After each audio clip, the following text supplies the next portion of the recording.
Homem negro, policial branco, racismo, movimento antifascista.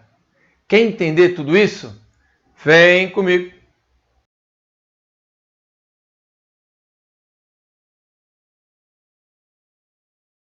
Black History Month you find ridiculous. Why? You're going to relegate my history to a month? Oh, come on. What do you do with yours? Which month is White History Month? No, come on, tell me. Well, I'm Jewish. Okay, which month is Jewish History Month? There isn't one. Oh, why not? Yeah. Do you want one? No. I don't either. I don't want a Black History Month. Black history is American history. How are we going to get rid of racism? Stop talking about it. I'm going to stop calling you a white man. Yeah. And I'm going to ask you to stop calling me a black man. I know you as Mike Wallace. You know me as Morgan Freeman.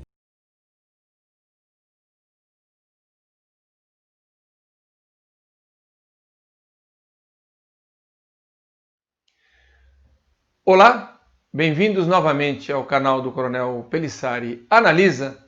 E hoje nós vamos falar de um problema sensível e tentar explicar para vocês um pouco dessa situação que está acontecendo nos Estados Unidos em virtude da morte do cidadão George Floyd pelo policial Derek Chauvin. Um cidadão indefeso foi brutalmente assassinado por um péssimo policial. Um homem que tem 20 processos de brutalidade em 19 anos de carreira e nunca foi punido. Apenas teve 2 advertências. Esse é o policial Derek Chauvin. Não é homem branco, é um policial. Como George Floyd é um cidadão que foi brutalmente assassinado. Nós temos que entender que, primeiro, toda a narrativa que está sendo construída em cima desta tragédia é uma narrativa falsa, é uma narrativa errada, é para atender interesses políticos e de luta pelo poder de pessoas que não têm escrúpulos. Simples assim. Usam cadáveres para fazerem da sua causa um objetivo viável. E isso é degenerante, é horrível, é abjeto. Então, o que nós vamos querer mostrar para vocês aqui é o que fez tudo isso acontecer. E vamos explicar parte por parte. Sempre mantendo o foco, que são pessoas. George Floyd era um ser humano, como Derek Chauvin também é um ser humano. Só que um vítima e o outro o opressor, o agressor. Tá? Bom, primeiro, nós temos que entender a situação da sociedade americana. Nos Estados Unidos, a sociedade ela é racista.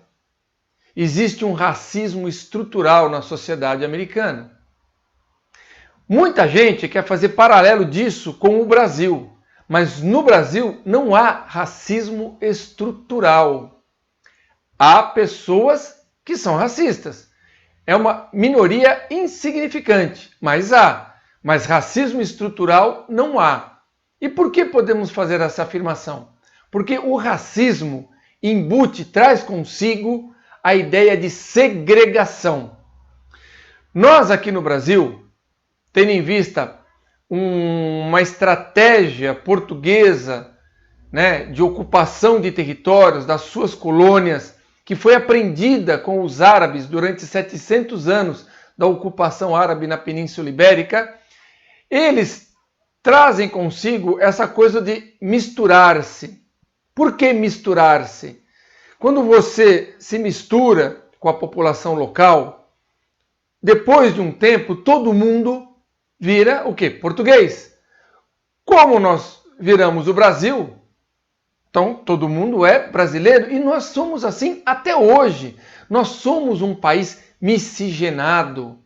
Nós somos um país miscigenado. E essa miscigenação faz cair por terra qualquer narrativa de racismo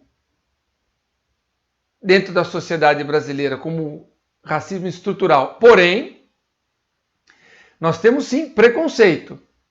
Preconceito de que todo preto é pobre, que toda pessoa preta é bandida. Isso é preconceito, isso não é racismo. Você não tem segregação. Você não tem, como nos Estados Unidos, escola para branco, escola para negros, né? Você não tem banheiro para branco, banheiro para negros. Você não tem bairros de brancos e bairros de negros, né? Os guetos. Você não tem isso no Brasil. O Brasil, ele segrega pobre. Infelizmente, a nossa estrutura social e política adora segregar pobre. Quando vai fazer um empreendimento popular, casas populares, faz bem longe. Lá atrás do monte para ninguém ver. Porque enfeia a vista da cidade. Aí, só com o passar dos anos, é que você vai ter escola, que você vai ter condução, né, linha de ônibus e assim por diante. Para quem quiser entender esse fenômeno, o filme Cidade de Deus explica muito bem. Sugiro aí como didática para vocês entenderem o que é essa segregação social, a segregação de pobre pelo nível econômico. Já nos Estados Unidos, não. Lá o negro, ele é tratado como negro. Não importa se ele é um negro rico ou se ele é um negro pobre. Ele é negro e será, muitas vezes, colocado bem distante e tratado com muita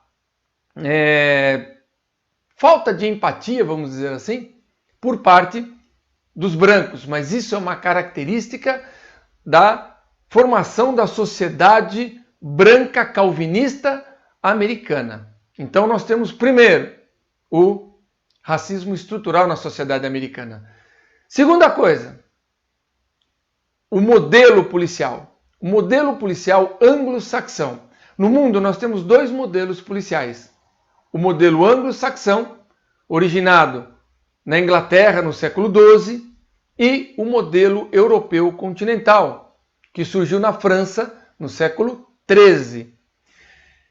Para vocês entenderem, a palavra polícia, ela veio muito tarde no vernáculo inglês. Enquanto a Europa manteve o conceito de polícia enquanto governo da cidade, o inglês, ele só pegou a parte exterior desse conceito, né? A questão de você usar a força para salvaguardar primeiro a autoridade e depois a sociedade. Estamos falando lá atrás, no século XII, tá? Então, a polícia, para o anglo-saxão, e surgindo na Inglaterra e todas as suas colônias, Estados Unidos, claro, a polícia só serve para uma coisa: usar a força. É para usar a força. É para isso que serve a polícia. Então, é por isso que vocês veem nos Estados Unidos, isso não é mais assim lá no Reino Unido, na Austrália, tem outros países que não são colônia da Inglaterra, mas tem o sistema anglo-saxão na sua polícia. A Alemanha, após a unificação, depois da queda, do Muro de Berlim, ela reestruturou todo o sistema policial dela. De que forma? Dentro do modelo anglo-saxão. O Japão, a mesma coisa. O modelo de polícia adotado pelo Japão é o anglo-saxão. Entretanto, esse modelo puro, original mesmo, só existe nos Estados Unidos. E é por isso que vocês veem, o policial americano ele não conversa muito. Ele é muito para o nosso jeitão, porque no Brasil o sistema, o modelo adotado é o europeu continental. Então, esse jeitão todo arrogante da polícia americana, ela vem disso, de que a polícia é para usar para força. Então você não vai ver o policial americano falando muito com o indivíduo. Ele fala uma vez só, no máximo duas, né? Um é pouco, dois é bom, três é demais. E já, pau, cacete, bala. E a sociedade, ela aplaude. A sociedade aplaude a polícia dela por agir assim, porque eles, na cabeça deles é assim que funciona. Tá tudo certo.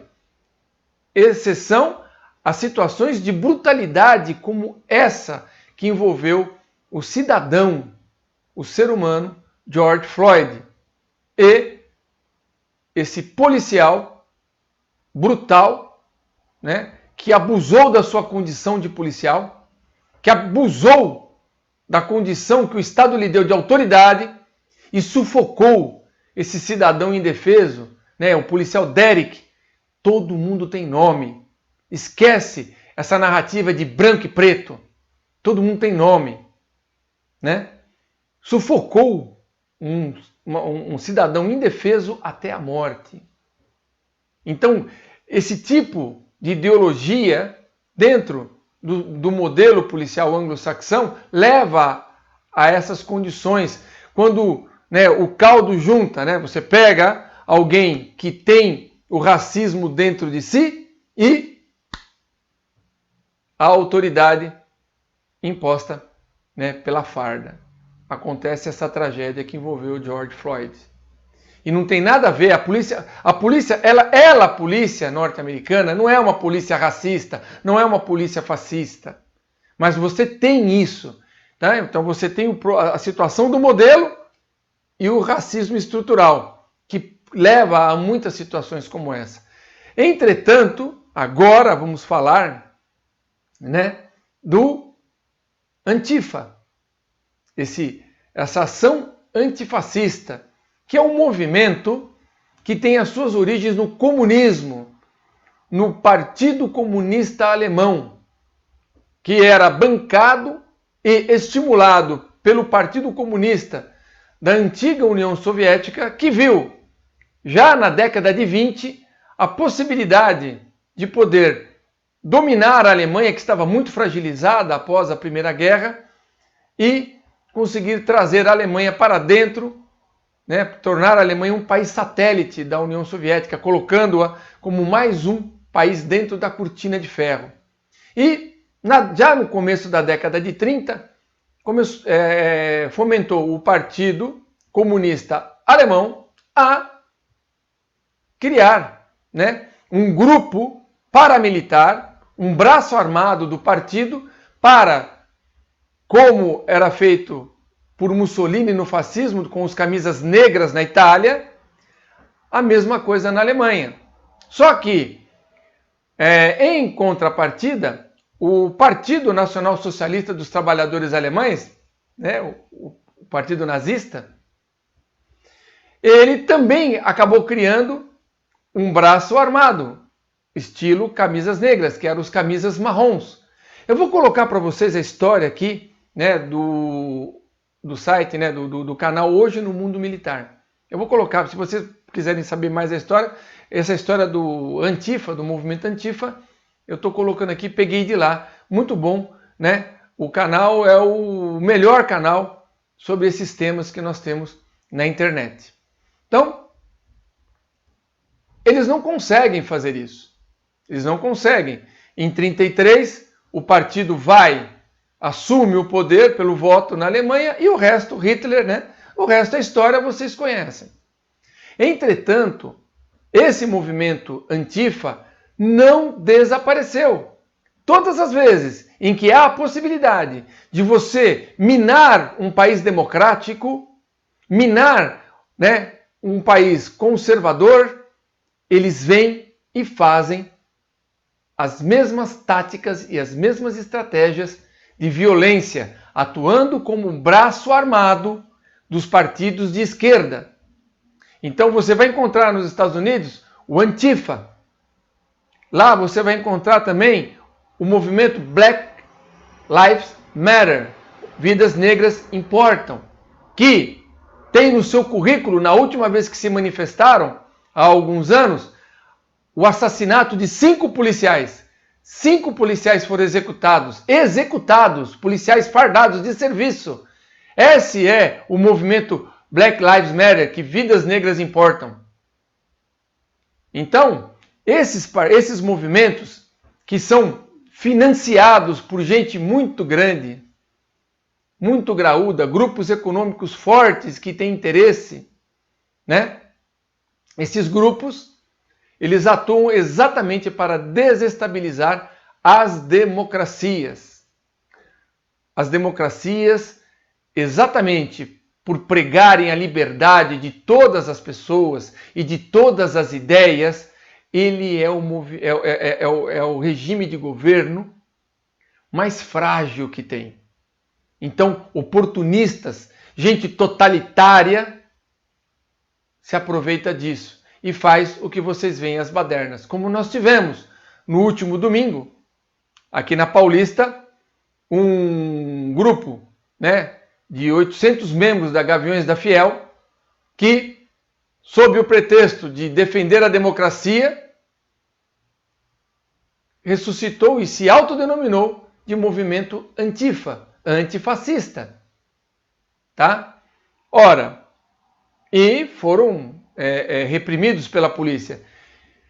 Entretanto, né, o nosso querido ouvidor, nós fizemos um vídeo a respeito, o nosso atual ouvidor das polícias do estado de São Paulo, que o senhor Agripino colocou lá, ele é membro do Partido Comunista do Brasil. Obviamente, ele disse que quem estava de verde e amarelo na Paulista eram os fascistas e que aquele grupo de indivíduos bandidos, né, a nata criminosa dentro da torcida organizada Gaviões da Fiel, e não importa se essa torcida é do Palmeiras, do Corinthians, do São Paulo, né, do Internacional, do Grêmio, do Flamengo ou do Fluminense, não importa.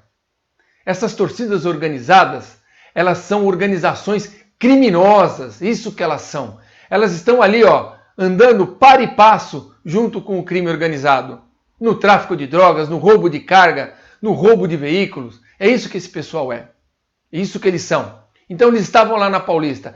Só que todos vestidos de negro, avançando, né, com o punho cerrado à frente, igual os camisas negras de Mussolini.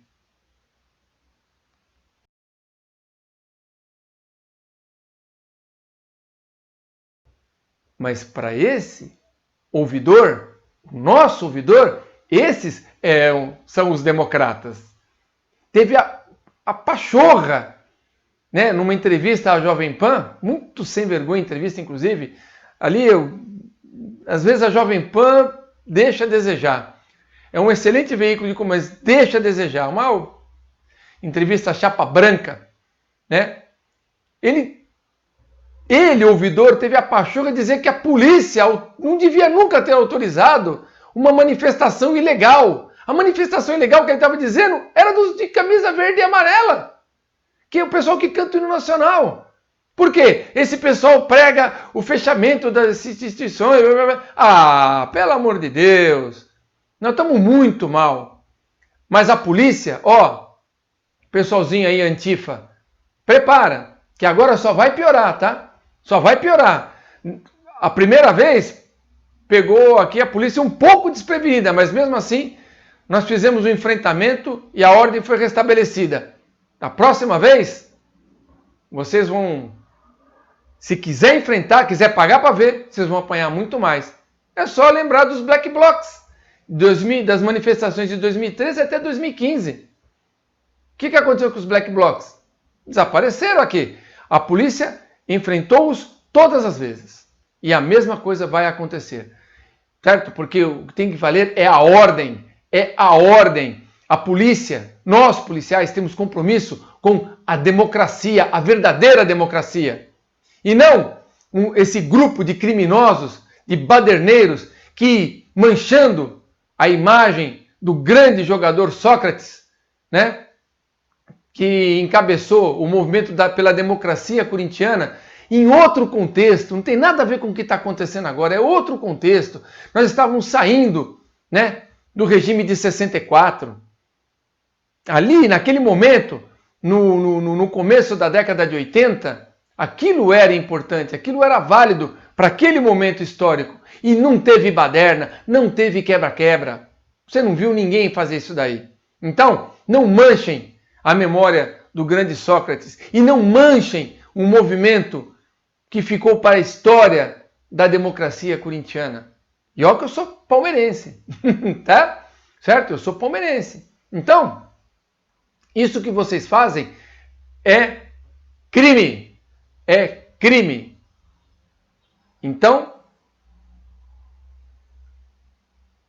precisamos ter em mente que o que está acontecendo, e é a razão pela qual Donald Trump, presidente dos Estados Unidos, declarou o movimento como terrorista, o movimento Antifa como terrorista, é que ele é comunista na origem, ele é bancado e financiado pelo comunismo e também por grandes grupos econômicos que querem a desestabilização das democracias.